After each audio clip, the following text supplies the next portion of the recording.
एक और जिससे संबंध है हमारा, एक और भी दिशा है खोज की, उसे हम कहते हैं मुमुक्षा। जानने की फिक्र नहीं है, जीने की फिक्र है। जानने की फिक्र नहीं है, होने की फिक्र है। ये सवाल नहीं है कि ईश्वर है, सवाल यह है कि क्या मैं ईश्वर हो सकता हूं।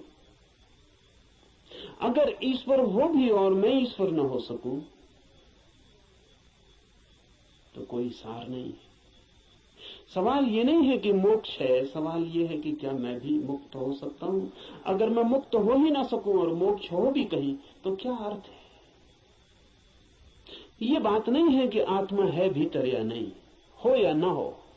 सवाल असली यह है कि क्या मैं आत्मा हो सकता हूं। मुमुक्षा है होने की खोज, और जब कोई होना चाहता है तब दांव पर लगना पड़ता है। इसलिए कहता हूं धर्म है जुआरियों का काम। वही कहूंगा जो मैं जानता हूं, जो जिया है। अगर आप तैयार हुए दांव पर लगाने को, तो जो मेरा अनुभव है वो आपका अनुभव भी बन सकता है। अनुभव किसी के नहीं होते, जो भी लेने को तैयार हो उसी के हो जाते हैं। सत्य पर किसी का कोई अधिकार नहीं, जो भी मिटने को राजी है वही उसका मालिक हो जाता है। सत्य तो उसका है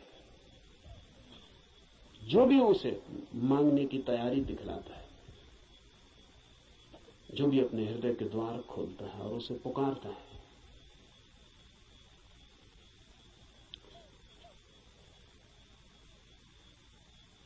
इस उपनिषद को इसीलिए चुना है। ये उपनिषद अध्यात्म का सीधा साक्षात्कार है। सिद्धांत इसमें नहीं है, इसमें सिद्धों का अनुभव है। इसमें उस सब की कोई बातचीत नहीं है जो कुतूहल से पैदा होती है, जिज्ञासा से पैदा होती है। नहीं, इसमें तो उनकी तरफ इशारे हैं जो मुमुक्षा से भरे हैं, और उनके इशारे हैं जिन्होंने पा लिया है। कुछ ऐसे लोग भी हैं कि जिन्होंने नहीं पाया, लेकिन फिर भी मार्गदर्शन देने का मजा नहीं छोड़ पाते। मार्गदर्शन में बड़ा मजा है। सारी दुनिया में अगर सबसे ज्यादा कोई चीज दी जाती है तो वो मार्गदर्शन है, और सबसे कम अगर कोई चीज ली जाती है तो वो भी मार्गदर्शन है। सभी देते हैं, लेता कोई भी नहीं। जब भी आपको मौका मिल जाए किसी को सलाह देने का तो आप चूकते नहीं। जरूरी नहीं है कि आप सलाह देने योग्य हो, जरूरी नहीं कि आपको कुछ भी पता हो जो आप कह रहे हैं, लेकिन जब कोई दूसरे को सलाह देनी हो तो शिक्षक होने का मजा छोड़ना बहुत मुश्किल हो जाता है। शिक्षक होने में मजा क्या है, आप तत्काल ऊपर हो जाते हैं मुफ्त में और दूसरा नीचे हो जाता है। अगर कोई आपसे दान मांगने आए तो 2 पैसे देने में कितना कष्ट होता है, क्योंकि कुछ देना पड़ता है जो आपके पास है।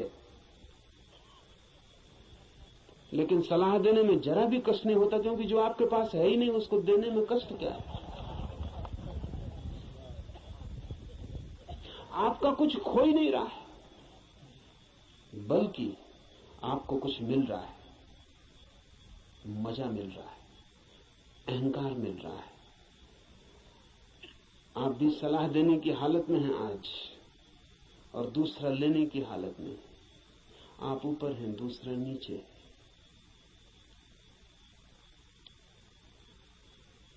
इसलिए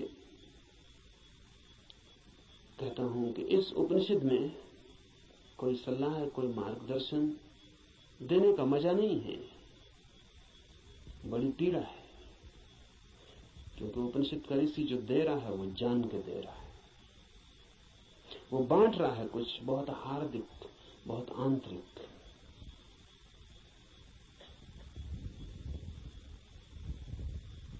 संक्षिप्त इशारे हैं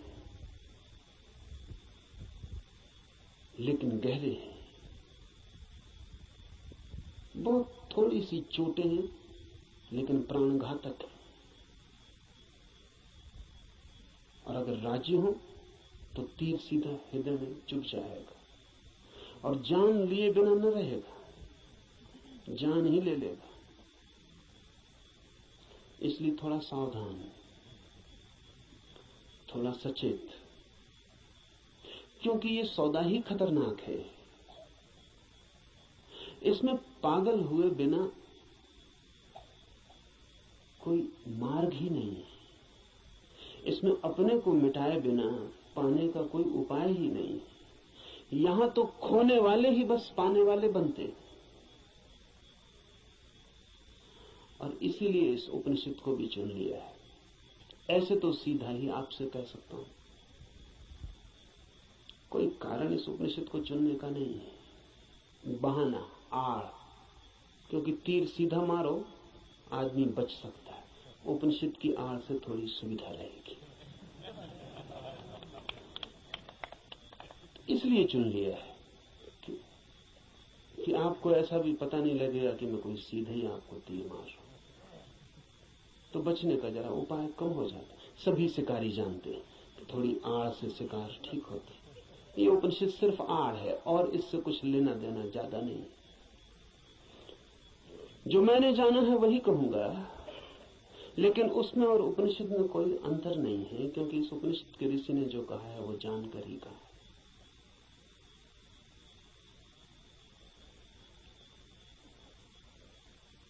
यह उपनिषद अध्यात्म की सूक्ष्मतम रहस्यों का उद्घाटन है। लेकिन अगर मैं उपनिषद पर ही बात करता रहूं तो डर है कि बात ही रह जाए।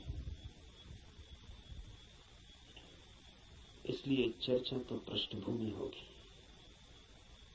इस चर्चा के साथ साथ प्रयोग, जो कहा है, जो इस ऋषि ने देखा है या जो मैं कहता हूं मैंने देखा है, उस तरफ आपके चेहरे को मोड़ने की कोशिश, उस तरफ आपकी भी आंखें उठाने, उस तरफ आपकी भी आंखें उठाने का प्रयास, वही मुख्य होगा। उपनिषद की बात तो सिर्फ हवा पैदा करने के लिए होगी कि आपके चारों तरफ वे तरंग पैदा हो जाएं, कि आप भूल जाएं 20वीं सदी को, पहुंच जाएं उस लोक में जहां ये ऋषि रहा होगा। मिट जाए ये जगत जो चारों तरफ बहुत बेरौनक और बहुत कुरूप हो गया है, और याद आ जाए उन दिनों की जब ये ऋषि जिंदा रहा होगा। एक हवा, एक वातावरण, बस उसके लिए उपनिषद।